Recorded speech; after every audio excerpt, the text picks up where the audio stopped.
ছিল রুই মাছ। সেইগুলো খাওয়ার পরে ২-৩ পিস মাছ বেঁচে গিয়েছিল। সেখান থেকে ২টা পিস ভালো মতন কড়া করে তেলের মধ্যে আগে ভেজে নিয়েছি। তারপর মাছগুলোকে কাটা ছড়িয়ে মানে ছাড়িয়ে নিয়েছি খুব ভালো করে দেখে, দেখে। যাতে কাটা না থাকে একদমই। যেহেতু এগুলো গাদার পিস ছিল, কাটা থাকে অনেক। তাই ভালো করে আগে কাঁটাটা ছাড়িয়ে নিয়েছি আর সেই মাছ ভাজা তেলের মধ্যে ৩-৪টা শুকনো লঙ্কা ভেজে নিয়েছি, মানে যে যেরকম ঝাল খাবে।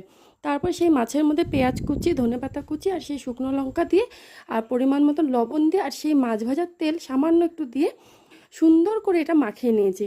তারপর সকালবেলা গরম গরম ভাতে এই রুই মাছের ভর্তাই বলবো, সেই রুই মাছের ভর্তা দিয়ে ভাত খেতে যে কী দারুণ লাগলো, মানে কি বলবো। আপনারা বাড়িতে ট্রাই করে দেখবেন, আশা করছি তো খুব ভালো লাগবে। অনেকে হয়তো করেছেনও, আমি কিন্তু এই নিয়ে এটা সেকেন্ড টাইম করলাম। আগে একদিন করেছিলাম সেটা কাতল মাছ দিয়ে, তবে এখন আমার সেই ইলিশ মাছের লেজা ভর্তাটা কিন্তু করা হয়নি। এইবার ইলিশের সিজন তো চলে এসেছে, অবশ্যই একদিন ট্রাই করে দেখব। আর এটা তার আগে আপনারা অবশ্যই ট্রাই করে দেখবেন, আশা করছি ভালো লাগবে। এই মানে এই ভর্তা দিয়ে এক থালা ভাত খাওয়া কোনো ব্যাপারই না। এই দেখুন না, আমি নিয়ে নিয়েছি।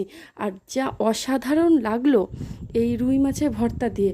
আপনারা চাইলে কিন্তু এর মধ্যে হলো একটু কাঁচা তেলও ইউজ করতে পারেন, কিন্তু সেটা আমি করিনি। আমি মাছ ভাজার সেই তেলটাই কিন্তু নিয়েছি। ভালো লাগলে অবশ্যই লাইক করে দিবেন।